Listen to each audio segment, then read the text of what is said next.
What's up, everybody? Glecko back with yet another video. So in this video, I want to go over and do a brief explanation of all characters who have multiple attributes in Black Clover. I'll explain the character a bit and a bit about their attributes, and I'll go ahead and move it on. A couple of honorable mentions. Let's get this out the way. I did not include Lucius on this list as he doesn't have, well, I know I say multiple attributes, but it's two attributes, dual attributes, right? I might do multiple attributes. Yeah, I might do. I don't know. I'm making this video kind of on the fly. Charmy's on this list. I just didn't feel like going on the internet to get pictures. Because I do YouTube from my phone. So yeah, Charmy wields food magic and cotton magic. She's a member of the Black Bulls. With cotton magic, she can use cotton creation magic, where she makes create like little sheep men out of cotton. She can float on her cotton. Charmy also possesses food magic, which I believe allows her to create food, but definitely when she eats food, she gains magic power from it. So pretty all right. It's pretty awesome. Charmy is a half human, half dwarf.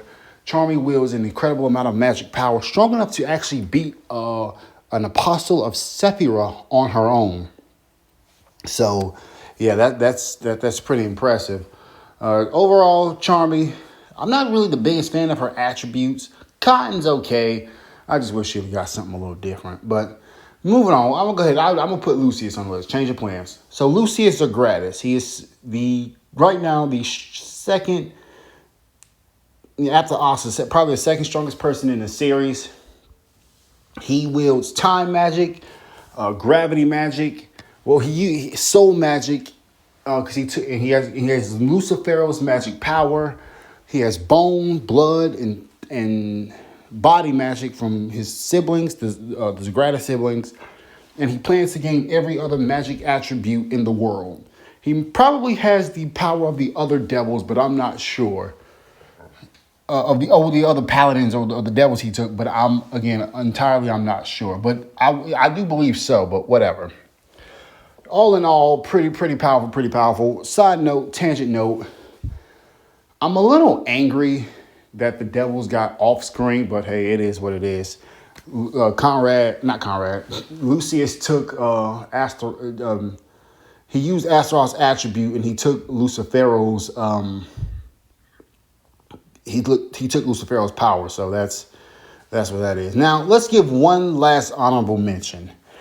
Technically, this guy doesn't have two attributes, but it was Vengeance and William. William should have had a second attribute, but you got Licht's light magic.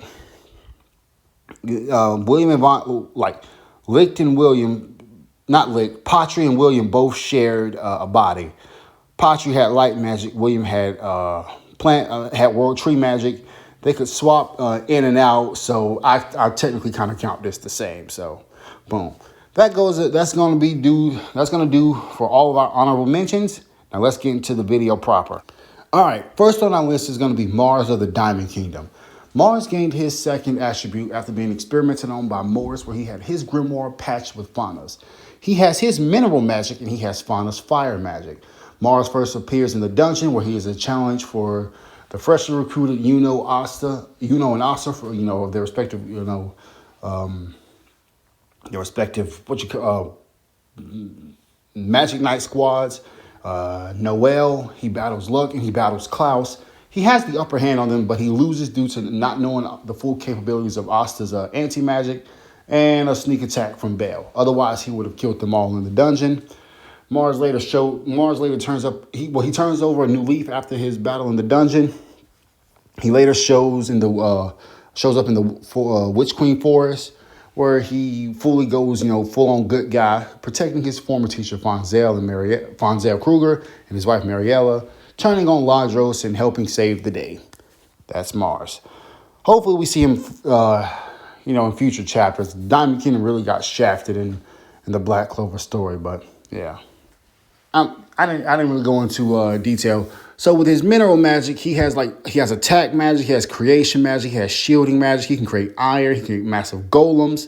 He also wields Fauna's flame magic, which her flame magic is like phoenix-like magic, so it has healing properties. So he mainly uses this for healing spells, but I have a feeling that Mars has been training and he's found new ways to adapt his fire to his magic and to overall combat other than just healing. Or maybe he's improved healing altogether.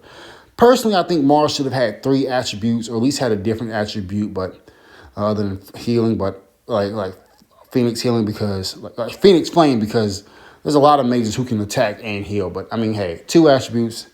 I'm sure he can use fire, like regular fire attacks. So yeah, that's Mars. All right, next up is going to be the Dark Triad. Xenon, Dante, and Vonica Zagratis. Each one was possessed by devils of the underworld, the 3 highest ranking devils, with Dante having Lucifero, Xenon having Beelzebub, Vonica having Megicula. Vonica had blood magic, Xenon had bone magic, Dante had body magic, but with their devils, Vonica had blood and curse warding, Dante had body and gravity, Xenon had bone and spatial magic. Xenon used his spatial magic to teleport and to use like a special spell to cancel out spells because his space controlled mana within the spells. He could use his bones to attack, capture, and he kind of used them to kind of like, move around a bit. Dante didn't really like his body magic because how unsightly it was, but allowed him regeneration. And with his devil possession, mana, he basically could just regenerate indefinitely, which made it hard to beat him. He could also, transform his body and become like a hulking monster. With the gravity magic, he flew around. Well, he controlled gravity. That's pretty much it. With Vonica, with her blood magic, she mainly used blood creation magic, and with curse warding magic, she used the different curses that Megicula had. Curse warding magic, decaying world, which reduces spells against her. She launched curses on people, the curse that killed Asir, and the curse that was going to eventually kill the Heart Queen. And that is the Dark Triad. Side note, anybody else feel like they were kind of, I don't know. I'll make a video on that later. Well, never mind. All right, and next up, we have Julius Novachrono. Julius was the 39th Wizard King. He wielded time magic, which unbeknownst to him came from Astaroth, and he used soul magic. He was born, Julius and Lucius are basically 2 souls born into one body. Lucius had put Julius to sleep and not put him to sleep, but Lucius kind of like controlled Julius to go to Clover, become the Wizard King, find Yami, find Vangeance to, get the whole devil tree of Cliff-Off ritual going. He didn't use his soul magic to his fullest extent, but that's because he was suppressed by Lucius a lot of the times. With his soul magic, he basically used it to transform into different people, to wander around the Clover Kingdom, inconspicuously. With time magic, he used time binding and time attack spells. One attack from Julius was fatal and would instantly take away your life. That's Julius Novachrono. All right, so now up next is the Paladins. They are the remaining group on this list. Not a very long list, obviously, but so.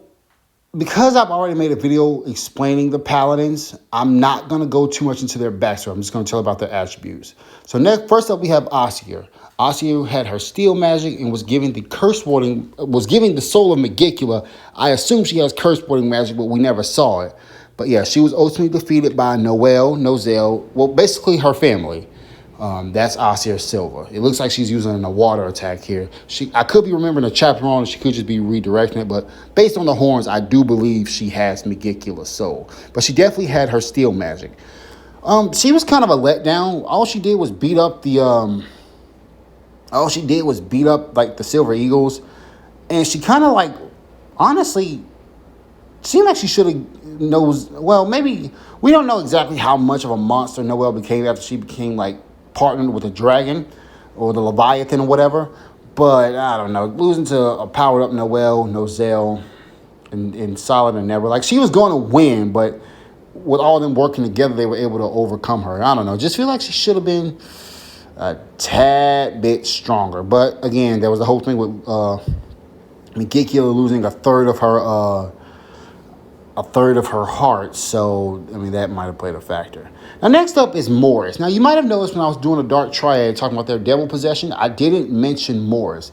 Well, that's because if a character appears twice on this list, I was just going to use their most recent and their strongest version. And the strongest version of Morris is going to be his Paladin version, obviously. Morris was turned into a Paladin by Lucius. Morris wields his magic, his magic that allowed him to like take magic out of things and put it into other things. And then he has what I believe is earth magic from his paladin, but he has the ability to like disintegrate things and like rearrange things. He was using this in the Spade Kingdom when he was possessed by Lucifero to take lower devils and make them into high-ranking devils. But I don't know. This guy's kind of a wild one here. I'm glad Morris got to be a paladin. I really am. Honestly, I kind of wish he would have gone to like Mars or honestly, yeah, Mars, because he's my favorite person from the Diamond Kingdom. But I don't know. I'm kind of disappointed because he was defeated by Mary Leona after she unlocked a new spell, which basically nullified his instant kill ability on her. Yeah, I really thought the Diamond Kingdom, like Mars and Lajostin, were going to show up and help fight against Morris. But I mean, hey, it's all right. It worked out all the same, I guess. All right, next up, our next paladin is going to be Morgan. Morgan had light magic and was given the dark magic of Lucifugus. Very ironically, much like Asir, the devil that killed him. Because, Megicka killed Asir and she got Asir. So anyway, so yeah, he wields light magic, he wields dark magic. He insta-killed the Magic Knight Captain Jack. Some people think he's the strongest of the Paladins. I don't think he is. Well, he said he was. I don't think he is. He fought against Yami for a bit, but he was ultimately overcome by Noct, Ichika, and Yami. And he has seemingly been killed. Though it should be noted that Asta came back and used his anti-magic to power up Noct in them. So that played a factor. So give man props for that. So add another. He is strong. Basically, add another like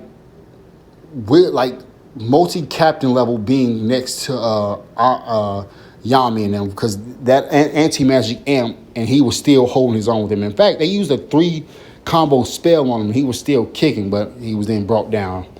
Next up is gonna be Damnatio. Damnatio wields scale magic, but was given the soul of a high-ranking devil with atmospheric magic. He either has Belphegor or Baal. I don't know.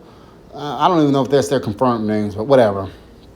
He easily demolished the Black Bulls, but when Asta and the Witch Queen and what's her name? Dorothy, yeah. Those guys suck. Anyway, but then when Asta showed up, it was pretty much over. Losing to Asta is not a bad thing at all. In fact, what's crazy is Asta actually beat him in base form. So that just goes to show you just how much of a monster Asta's become. But yeah, Asta's, that's Damnatio. I was kind of mad when he became a paladin because I didn't like Damnatio at first. But you know what? He's actually kind of growing on me. I don't think he's as powerful as Morgan is. But he is, he is pretty powerful. His scale magic. He's actually one of the more tricky paladins to fight because he can nullify a lot of their spells. Now, last but not least, we have the trio of paladins who went to the land of the rising sun. Sister Lily, Heath Grice, and Ural. Heath Grice wields either Lilith or Nahum, whichever one had ice magic. He may have them in their fuse form, but I don't know that yet. I'm thinking he does. He has two horns. He has 2 horns, but yeah, he was beaten. Actually, he's kind of cheating because he's the only one without, we didn't see a second attribute. And I guess the same goes for Ural as well, because we never saw, but yeah, they had either ice magic and just beast magic. I'm sure Ural had a second attribute because he's but I think Heath Grice just had ice. But Heath Grice is beaten by the Ryuzen from the land of the rising sun, the strongest one. These 3 actually beat the other Ryuzen 7 before the strongest one got involved. And then there's Ural, who lost to Asta, and Sister Lily, who also lost to Asta. Sister Lily had her water magic, and she had the power of Beelzebub, his spatial magic. So Ural had beast magic, and I believe that's all he showed. Though he showed an ability to cause people to see their worst fears, but that might have been due to a beast he was controlling. Again, I got to go back and reread the chapter. I don't remember too well, but I do know he had beast magic. With a scream, he was able to wake up the ancient dragon. And that's pretty much all of the dual multi-attributes characters in Black Clover explained. Sorry if it sounds like I rushed the Paladins. I've already done a video on them, so I didn't really see the point in going back over them, you know, such and such. But now that I'm here, I'm thinking about something. Did grabbing the soul of the devils also transmit their magic power to them? Which, I mean, I guess it would kind of make sense because that's what happened with the elves. Like, when the elves awakened. But, I don't know. You would think they would have to eat the devil hearts to get the magic attribute. Because I'm starting to think, like, well, if Lucius ate Lucifero's heart, why did he do that if he could have just taken his soul? But Lucius's his horns, the horns he has, doesn't seem to match up to they don't seem to match up to Lucifero's. I mean, Sister Lily's don't, if we're being entirely honest. Like, hers don't match up to Beelzebub, so I guess that's, I don't know. I made a video about this a while ago. I said something's up with Black Clover. Something's not right. Something's happening. I think something, I don't know. I think Astaroth's playing at something here. I don't know. I don't know. But yeah, man, this is Glecko. Hope you guys enjoyed this video. Thank you so much for watching. I'll see you all next time.